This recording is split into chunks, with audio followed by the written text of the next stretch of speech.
중소기업 사장들의 고민이 뭐예요? 지금 현재는 매출이 가장 큰 고민이죠. 매출이. 네. 그럼 매출이 안 나오는 이유는 뭐예요? 생산을 할 수 있는 영업 조직이 약하거나 생산을 할 수 있는 경쟁자를 못 들어거나 그러죠. 오케이. 그럼 내가 해야 될 일은 뭐예요? 일단 잘 만들면서 판매를 어떻게 하는 게 중요하죠. 영업 조직을 잘 만들려면 어떻게 해야 돼요? 연구해야죠. 뭘 연구해야 돼요? 자기가 하는 분야. 자, 우리 상품이 고객한테 각광을 받으려면 고객이 무엇을 원하는지 소리를 들어야 되는 것이 우선 아닐까요? 맞습니다. 고객의 소리를 정말 진실하게 들어야 돼요. 근데 우리 회사에 대해서 평가를 해달라고 하면 고객들은 잘 평가를 하나? 미안해서 안 해줄 수도 있고 평가를 안 하는데 미안해서. 좋은 것은 얘기해 주는데 지적하고 자, 기업에 제가 가서 그런 얘기를 하거든요. 간부들한테 물어봐요. 핵심 간부들하고 제가 강의하는 경우가 꽤 있는데, 자, 우리는 문제를 드러내는 회의를 합니까? 문제를 대충 덮어놓고 피상적인 회의를 합니까? 이렇게 물어보거든요. 자, 직원들이 주인정신 가지고 일하지 않아요. 이유가 어디에 있다? 소통이 안 돼서 그러니까. 무슨 소통이 안 되는 거야? 직원과 직원이 아니고 회사가 직원들이 사실은 회사에 불만이 많아요. 그럼 한두 번씩 얘기를 해봤을까요? 안 해봤을까요? 그래서 바뀌었죠. 그런데 통해요? 안 통해요? 그러니까 어떻게 해요? 그러려니 이제 그다음부터 말 안 하잖아요. 그럼 문제가 개선이 돼요? 안 되죠. 그럼 문제가 개선이 되게 하려면 어떻게 해야 되는 거예요? 문제는 말하게 해야지. 직면해야 어떻게 하면 말하죠? 분명히 제보를 익명의 제보를 하는 방식으로 그것도 아이디어가 될 수 있겠네요. 자, 사람이 장단점이 다 있어요? 없어요? 그럼 우리 까놓고 정말 있는 그대로 우리의 진짜 본질적인 문제를 다 파헤쳐서 정말 다 드러내놓고 그 중에 중요한 순서를 정해서 우리 하나하나 풀어나가는 작업을 하자. 이런 건 안 필요할까요? 자, 그럼 이제 하나 더 여쭤볼게요. 우리가 점심을 먹는 식당이 자, 변화를 해야 돼요. 어떻게 해야 될까? 고객의 소리를 들어야죠. 고객의 소리를 들어야지. 어떻게? 설문조사를 받든지 아니면 직접 물어보든지 그걸 해요, 안 해요? 안 해요. 안 하죠. 왜 안 하는 건데? 배부른 배부르니까네. 배부르니까. 그럼 그거 하게 하려면? 자, 우리 직원들한테 그거 하자고 하면 하자고 할까요? 하지 말자고 할까요? 안 하죠. 귀찮아요. 좀 귀찮아하죠. 왜? 그걸 하나하나 나한테 돌아오는 거 똑같으니까. 하나하나 똑같네. 그럼 뭐부터 해야 돼요? 더 해주겠다 약속. 더 주겠다 약속하면 된다고? 잘하면 그 얘기를 하면 믿을까요? 그 얘기는 믿을까? 과거에 그랬던 적이 있을까요? 없을까요? 회사가 좋아지면 니네들한테 보상을 충분히 해줄게라는 얘기를 했었을까요? 안 했었을까요? 가능성이 많죠. 오케이. 그런데 어떻게 됐었어요? 안 됐죠. 돈이 벌렸을 때 뭐 했어요, 사장님들은? 챙겼어요. 오케이. 그리고 뭐 하자고 그랬을까? 조금 좋겠죠. 조금 주고? 열심히 하자. 자, 지금 공장을 확장해야 된다? 거기에 돈이 급하게 들어가야 된다? 좀 더 이따 줄게. 이거부터 해야 된다? 좀 더 이따 줄게. 급하다? 이렇게 하지 않았을까? 그럼 그걸 경험했던 사람들은 어떤 생각을 하고 있을까요? 말로 그러겠지. 또 그렇겠지. 오케이. 그래서 전 직원이 한마음 한뜻이 되고 정말 위대한 조직을 만들어 보자라는 거를 만들어내는 것 자체가 이렇게 쉽지 않은 일이에요. 그죠? 조직에서는 중소기업에서는 이런 걸 아무리 얘기해도 말을 듣지 않아요. 그리고 관심도 없고요. 그리고 해봐야 의미가 없다라는 생각들을 많이 해요. 그런데 해야 되잖아. 필수예요, 선택이에요? 필수인데 내가 잘못하는 게 있으면 내가 지적을 받을 테니 나한테 얘기해라. 사장이 이 정도 얘기를 할 수 있을 필요가 있을까? 직원들 사이에 그 갈등이 고조돼 있고 불신이 가득 차 있다면 그걸 어떻게 풀어낼 거예요?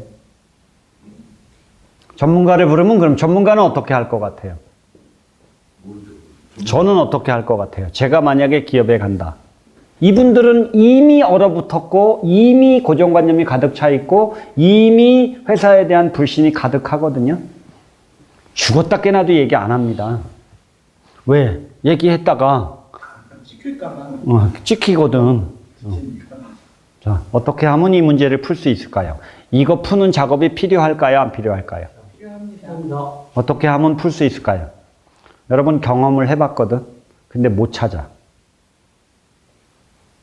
그 CEO들이 깨달음을 얻어야 돼요. 어떻게 하면 깨달음을 얻을 수 있죠? 일단은 좀 내려놔야 돼. 어떻게 하면 내려놓죠? 고통을 줘야죠. 인정해야 자, 돼. 자, 어떤 고통을 줄까요? 한 달밖에 못 산다는 좀. 한 달밖에 못 산다는 고통. 자, 한 달밖에 살 수가 없다. 당신은 이제 한 달 이내에 죽는다. 직원들하고 마지막 인사를 해라. 자, 그럼 제가 CEO라고 치면, 자, 직원들한테 돌아가면서 마지막 인사를 합니다. 이제 나는 회사를 떠나야 되고, 이제 더 이상 사장 역할도 할 수가 없어요. 자, 근데 이제 한 달 후엔 죽으니까 내가 이제 나를 가장 잘 도와줬던 우리 부사장님하고 대화를 합니다. 부사장님? 아, 이제 작별 인사를 해야 되네.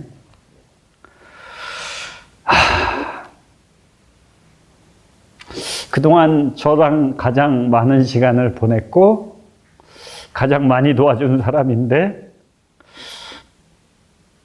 그동안 제가 부사장님을 참 많이 힘들게 했나요? 그쵸? 괜찮습니다. 지달맞은 승질머리 잘 이겨내 주시고 어쨌든 우리 회사에서 이렇게 30년 동안 함께 해준 게 너무 감사해요. 내 승질머리가 더러워서 상처받은 게 많을 텐데 부사장님 이게 어떻게 말로 표현할 수가 없네요.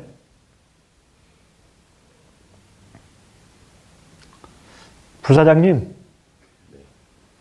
죄송합니다 소리가 나올까요?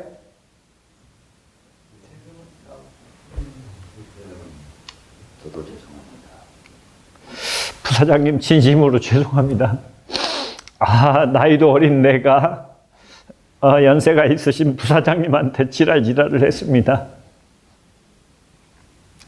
그래서 받은 상처가 있다면 내려놓으셨으면 좋겠네요.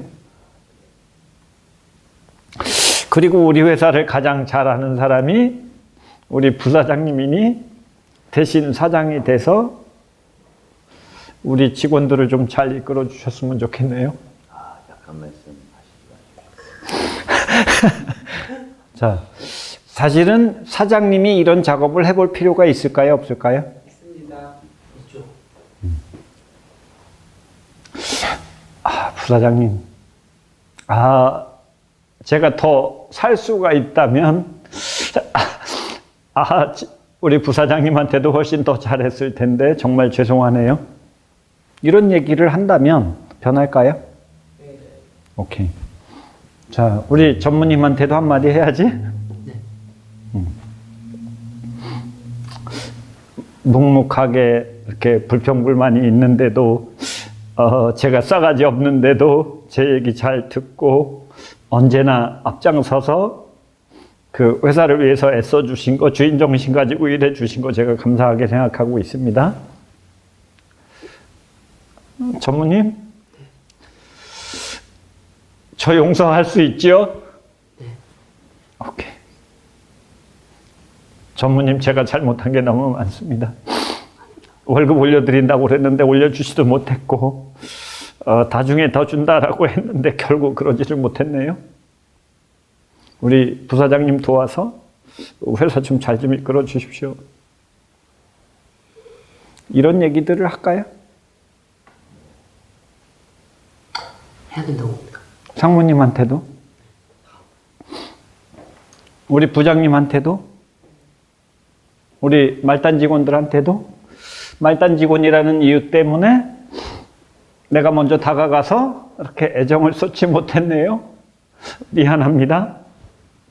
이런 변화가 있다면, 이런 얘기를 사장님이 진심을 담아서 이렇게 눈물까지 흘려가면서 얘기할 수 있다면 변화의 바람을 끌어낼 수 있을까요? 그러면 자, 이제 제가 다시 한번 가볼게요. 부사장님, 사장님한테, 가시는 사장님한테 마지막으로 하고 싶은 얘기가 있으면 한번 해주실래요? 제가 잘 부자였어야 되는데 걱정을 많이 붙여드린 것 같아. 방이 나무나 죄송합니다. 아닙니다. 제가 잘못해서 그런 거죠.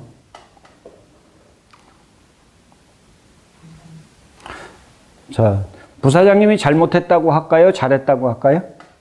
잘못했다고. 오케이. 전무님은? 똑같이. 오케이. 자, 누구 잘못이요? 다 내 탓이. 다 내 탓이죠. 그죠? 다 내 잘못이요. 상무님은 안 그럴까? 당신 똑바로 하셔, 이럴까? 이렇게 얘기하는데 당신 똑바로 해야 된다고 얘기를 할까? 자, 이렇게 다 같이 눈물 흘리면서 죄송합니다. 제가 잘못했습니다. 이런 얘기를 할 수 있는 분위기가 만들어진다면 신뢰가 회복될 가능성이 생길까요? 자, 그럼 우리가 내려놔야 되는 건 뭐예요? 우리가 어거지로 경영을 해서 그냥 그 근근히 살아가는 이 사고방식을 없애버려야 되는 거예요. 그쵸? 자, 그리고 이런 걸 먼저 해서 사실은 신뢰가, 깨진 신뢰를 다시 회복하는 작업부터가 필요한 거 아닐까요? 자, 우리 회사가 지금은 30억인데 35억 했으면 좋겠어요? 300억 했으면 좋겠어요? 근데 그렇게 안 하는 이유가 뭔지 좀 얘기해 주시면 안 될까요? 왜 그동안 그렇게 안 했는지 얘기를 좀 해 주시면 안 될까요? 저를 욕해도 괜찮습니다. 제가 달게 받겠습니다. 왜 그렇게 노력을 안 했는지 여러분 솔직하게 있는 그대로 얘기해 주면 제가 받아들이겠습니다. 항상 정해진, 제가 아무리 열정을 다해서 노력을 해도 그 네. 이상의 일을 해도 사장님께서는 저한테 정해진 월급만 주시니까요.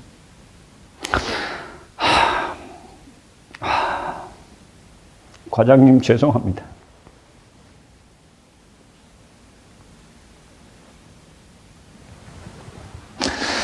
과장님 죄송합니다.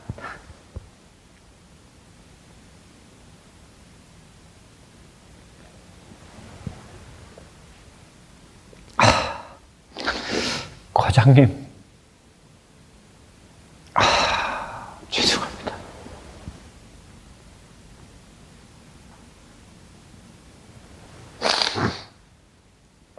정말 말 그대로 들어보니까 다, 제가 잘못한 거네요.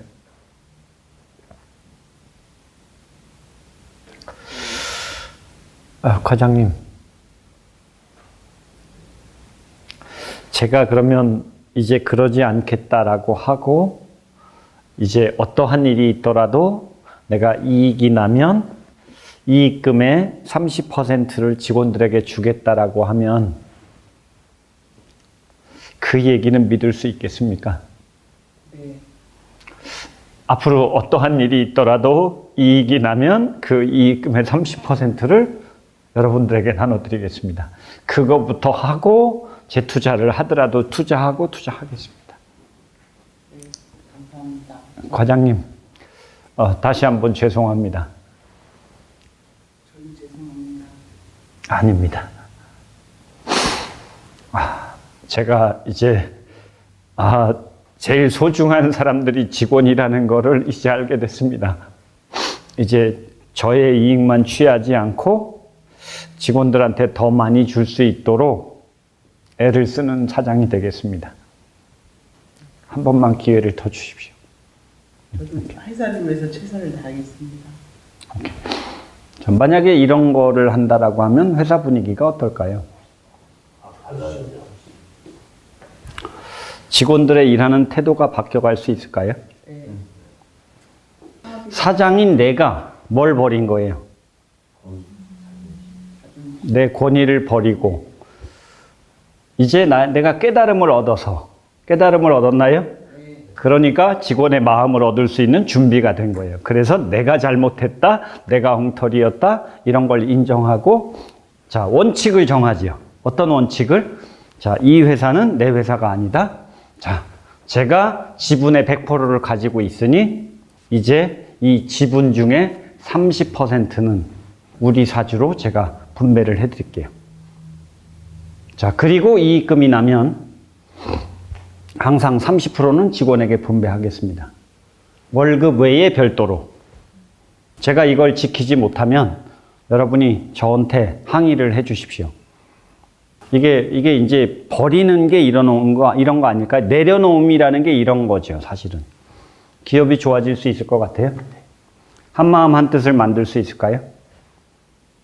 우리 한번 위대한 조직을 만들어 보자라고 하면 으쌰으쌰할 가능성이 생길까요? 자, 지금 제가 이익금의 30%를 여러분에게 분배하겠습니다 라는 얘기가 어떤 의미가 있을까요? 동기부여 직원들은 진짜 동기부여가 돼요? 진짜 동기부여가 될까? 어차피 결과가 나오는 건 직원들이 일을 열심히 해야 결과가 나오는 거잖아요. 그럼 직원들의 마음을 얻으려면 그들이 노력해서 그들이 얻은 결과니까 그들에게 30% 정도는 줘야 되는 거 아닐까요? 맞습니다. 오케이. 그런데 주주가 있어요. 주주는 돈을 투자한 사람들이에요. 오케이? 맞습니까? 근데 사장이 100% 지분을 가지고 있는 회사도 있지만 사장이 100% 지분을 안 가지고 있고 외부에서 돈을 투자받아서 기업을 설립한 사람들도 있거든요. 그럴 때는 주주들한테도 이익을 분배해야 됩니다. 맞아요? 네. 그래서 주주한테는 어떻게 분배를 해요? 주주한테 자, 이익 난 거에 30%를 배당하는 거지. 자, 그럼 얼마가 남죠? 직원들한테 30% 줄 거 주고 이익금의 30%를 주고 이익 난 거에 30%를 주주들한테 배당을 하고 자, 그리고 40%가 남은 걸 가지고 뭐예요? 이제 회사가 확장하고 뭐 발전하는데 필요한 거, 연구개발하는데 필요한 거, 그런데 재투자를 하고 뭐 교육에 투자를 하고 이런 게 필요하지 않을까요? 이런 시스템을 중소기업들이 만든다라고 하면 기업이 많이 좋아질 수 있을까요? 정말 잘 나가는 기업들은 이런 태도들을 가지고 있겠죠. 제가 과거에 강의했던 그 착한 전복이라는 식당 같은 경우도 그 사장님의 그 철학이 뭐냐? 나는 우리 직원들 이 업계에서, 이 동네에서 사실은 가장 많이 월급을 주는 게 제 자존심입니다. 그래서 직원들을 그냥 부려먹지 않아요. 그리고 정말 정성껏 직원들한테 더 많이 주려고 애쓰는 거예요. 그러니까 직원들이 열심히 일을 하는 거죠. 그래서 직원들이 바뀌지 않아요. 직원들 닥달하지 않아요. 그리고 사장님은 뭐 하러 다닐까요? 1년에 9만 킬로, 9만 9천 킬로 운행했다고 그러더라고. 9만 9천 킬로를 운행하면서 뭘 했을 것 같아요? 더 맛있는 음식을 먹으러 다니고 공부하고 연구하고 이러면서 어떻게 하면 고객들에게 더 좋은 제품을 만들어 줄 수 있을까? 이런 걸 연구하고 다니는 일을 1년에 9만 9천 킬로 했다고 그러더라고요. 다 맡겨서 일을 하죠. 우리가 이렇게 딜리트를 하는 개념들이 필요한데 깨달음을 얻어야 딜리트도 제대로 할 수 있고 직원들의 마음을 얻고 자, 위대한 조직을 만드는 일을 우리가 이제 문제를 다 드러내고 자, 오늘은 우리 돌아가면서 정말 우리 회사의 본질적인 문제, 가장 근본적인 문제가 뭔지를 다 끄집어내고 그리고 우리 그 문제 중에서 중요한 문제가 뭔지 하나씩 토의해서 그걸 어떻게 하면 개선할 수 있는지 해결책까지 다 찾는 작업을 좀 했으면 좋겠네요. 이런 토의가 필요할까요? 네. 그런다라고 하면 회사가 좋아지지 않을까? 네. 이거 모든 회사에 필요한 거 아니에요? 맞습니다. 자영업을 하시는 분들이 이런 거 할 수 있어요? 자영업 하시는 분들이 뭐 해야 돼요? 자영업을 진짜 잘하고 싶다면? 직원 연구해야 되죠? 네. 고객 연구해야 되나요? 네. 자, 디커플링 해야 돼요? 오케이. 영업을 잘하는 사람이 되고 싶다? 뭐 해야 돼요? 자, 고객이 원하는 것이 무엇인지, 내가 고객을 진정으로 이롭게 하는 좋은 방법은 뭔지 찾는 작업을 해야 돼요, 안 해야 돼요? 자, 그래서 엄청난 가치가 있는 일을 찾아서 고객을 도와준다면 나에게 어떤 일들이 생기죠? 고객이 꾸준하게 늘어날 수 있죠? 고객이 끊어지는 일이 없죠? 고객의 풀이 떨어지는 일이 없죠? 고객은 고객을 또 소개시켜 줄 거예요? 내 수입은 올라가죠. 덩달아서 늘어나겠죠? 자, 그럼 제가 여러분이 원하는 것들 다 이룰 수 있나요? 자, 여러분은 목표가 얼마라고? 한 달에 얼마 번다고? 이제 5천만 원에서 1억으로 올라갔네? 자, 사실은 이제 우리는 그 보험 영업하는 사람들에게 맞게끔 어떻게 하면 보험 영업을 훨씬 더 잘할 수 있을까를 사전에 엄청난 연구를 해봤어요. 그러다 보니까 고객한테 어떻게 하면 될지에 대한 걸 기본적으로 찾아봤거든. 그러더라도 제가 그냥 일방적으로 가르치진 않으려고 하고, 고객들이 진짜 원하는 것이 뭐냐? 그러면 고객들이 이렇게 된 이유가 뭐냐? 그럼 그들이 진짜 좋아지려면 뭘 어떻게 해야 되느냐? 이런 거를 카운셀링 해주고 코치해주고, 그리고 이제 가장 지혜롭게 보험 가입하는 방법이 뭐냐라는 얘기해서 보험 가입하게 한다면, 자, 고객 늘어날 수 있잖아요. 이 방법을 쓴다면 한 달에 얼마 벌 것 같아요? 저는 이 방법을 쓰는 FC들을 본 적이 없기 때문에 이 방법을 쓴다면 한 달에 1억, 2억 충분히 벌 수 있다라고 생각하거든요. 안 가능한가요? 나가는 돈이 제일 많은 사람들이 누굴까? 부채가 많은 사람들이거든. 부채가 많은 사람들이 누굴까요? 중소기업 사장들. 많아요. 안 그런가요? 그런 분들한테는 우리가 얘기하는 1안, 2안, 3안, 제가 이제 강의하는 그 특유의 방법들 이런 거 도움 안 되나? 원래 그 기하급수적으로 성장하는 조직에서는요, 공장을 매입하지 않습니다. 공장을 매입할 돈이 있다 뭐 할까요? 기하급수적으로 성장하는 조직은, 회사는 번 돈이 있잖아요? 그걸 그냥 보관해요. 그리고 재테크를 하거나 이걸 가지고 운용을 하는 작업을 해요. 대신 공장을 어떻게 쓸까요? 임대받아서 임대료 내고 씁니다. 자, 그러니까 자금의 여력이 항상 많아요. 그래서 자산을 레버리지 한다라고 하거든요. 자산을 이용해서 돈을 버는 일도 하지만 그냥 그 공장에 투자해가지고 이 자산이 썩히게 하지는 않는다라는 거예요. 근데 공장의 규모가 커졌다? 근데 거기에 돈이 많이 들어갔다? 근데 공장을 늘리면 대체로 또 대출까지 받아가지고 공장을 짓는단 말이에요. 그러면 돈이 나가는 구조가 돼버리는 거예요. 재산은 늘어났는데 돈이 나가는 구조가 되니 기업은 계속 어려워지는 거죠. 그래서 세계적인 기업들, 잘 나가는 기업들은 공장을 보유하지 않습니다. 그냥 임대받아서 주로 쓰죠. 이것도 아이디어거든요. 물론 한국에서는 이제 독특한 구조가 있어서 자산을 구입해 놨는데 그 자산 때문에 재산 가치가 늘어나가지고 돈이 되는 경우가 많기 때문에 사실은 자산을 구입하는 것도 필요하긴 할 수도 있죠. 근데 세계적인 회사들은 어쨌든 이런 거에 많은 돈을 투입하지 않는다라는 거예요. 웬만한 걸 다 빌려서 쓰거든요. 응? 의미 있나요? 그러면 진짜 기업이 좋아지기 위해서 해야 될 핵심 일은 뭐예요? 우리가 머리 맞대고 해야 될 일이 뭘까요? 직원들하고 머리 맞대고 해야 될 일? 고객이 어떻게? 고객이 와우 야 좋다. 이런 제품을 진작에 만들었어야죠 하는 그런 상품들이 만들어져야 되는 거 아닐까요? 맞습니다. 그리고 어떻게 그들이 입소문 내게 할 것인가? 이걸 찾아내서 상품을 만들어낸다라고 하면 중소기업이 좋아질까요? 자, 그럼 제품만 잘 만들어 놓으면 돼요? 그건 마케팅.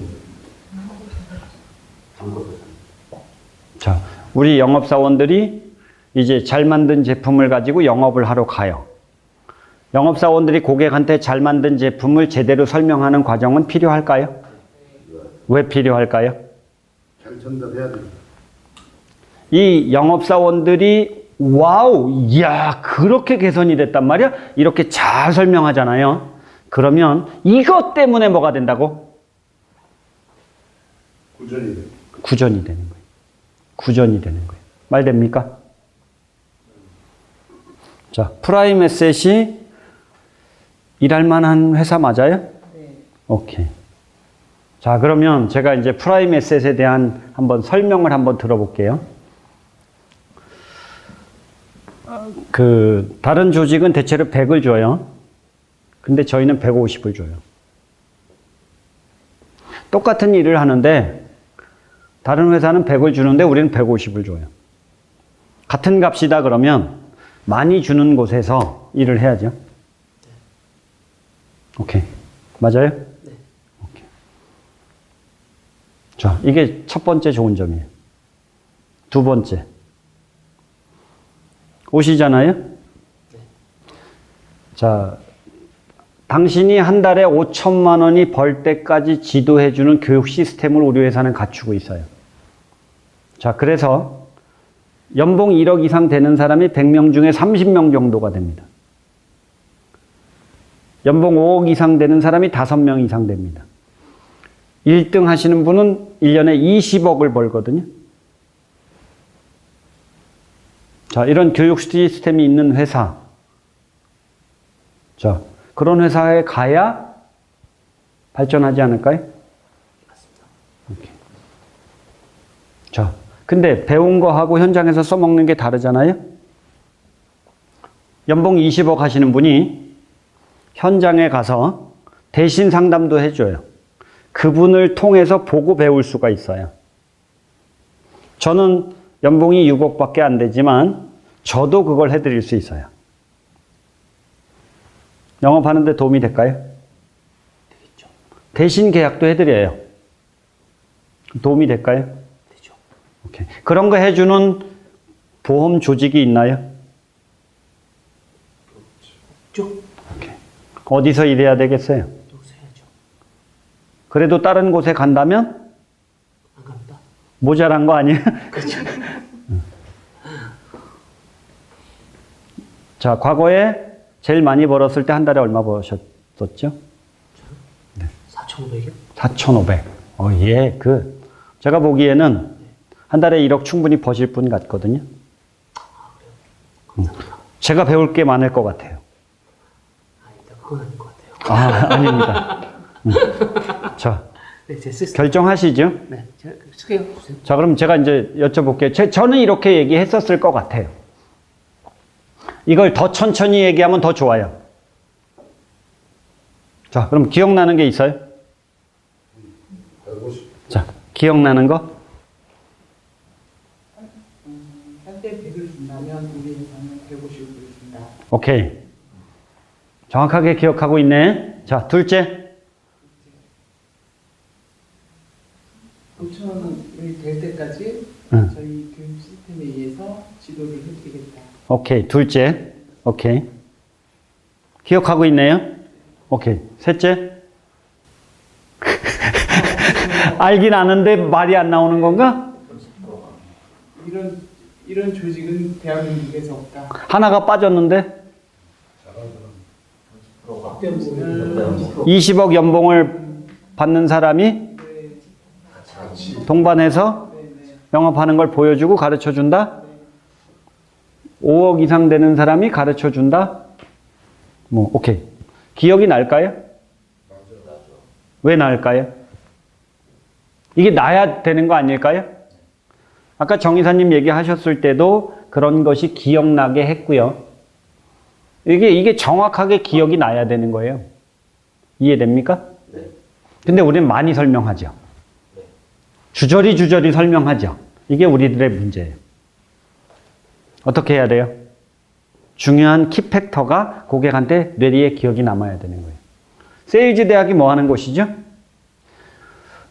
저희는요, 3주 동안 세일즈 영업사원들을 모집해가지고 교육을 해서 영업 천재를 만드는 곳이거든요. 우리의 영업 목표는 한 달에 1억을 버는 게 목표고요. 자, 고객을 만나서 안녕하십니까 하는 과정부터 끝인사하는 과정까지 다 숙달 훈련을 시키는 곳이거든요. 그래서 거기서 공부를 하잖아요. 자신감이 생겨요. 자, 기억나요? 기억나요? 근데 우리 영업하는 사람들이 다 이런 방식으로 영업을 하고 있어요. 이거 잘못된 거 아니에요? 그래서 어떻게 해야 돼요? 세일즈 대학이 뭐 하는 곳이에요? 해봐.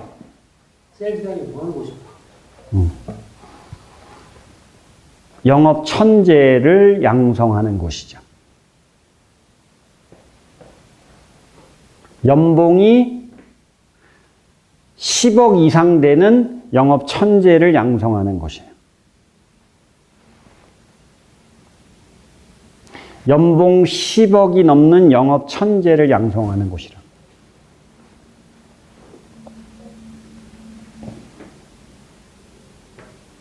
어디서 교육받는 게 낫겠어요?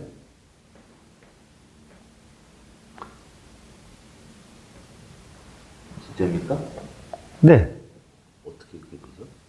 저희 교육이 6명이 받잖아요.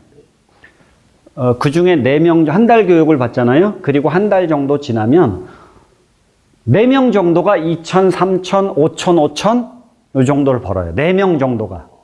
다만 이제 한 2명 정도는 이게 아직 이제 일을 시작하는 사람이고 이러니까 조금 늦을 수가 있는데 6명 중에 4명 이상은 2천만 원 이상을 받아가요. 그리고 조금 앞서 나가는 사람이다 그러면 6명 중에 2명 안에 들어간다 그러면 5천만 원이 넘어가죠. 그게 어떻게 가는 거죠? 잘하니까. 어떻게 증명이 돼요? 증명? 와서 보시면 알아요.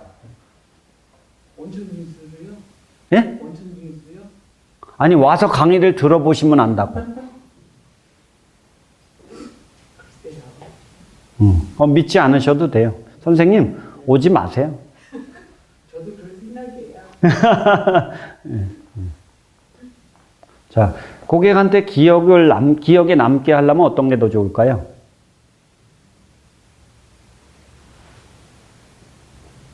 한 단어만 쓰고 그걸 믿게끔 하는 게 더 좋은 거 아닐까요?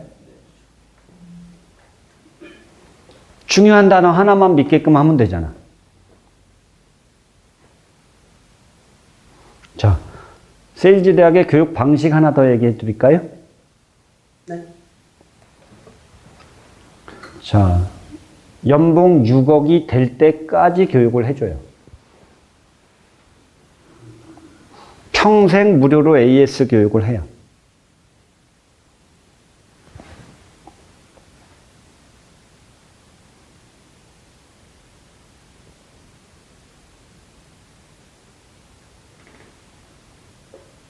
평생 무료로 AS 교육을 해준다고.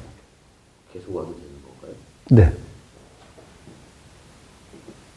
무료예요. 하나 더 얘기해요? 네. 교육비가 비싼데 투자한 만큼 효과가 안 나오잖아요. 교육비를 환불해 준답니다. 구체적으로 효과는 어떻게 보겠죠? 효과는 수입이 생긴 거로. 늘어난 수입으로.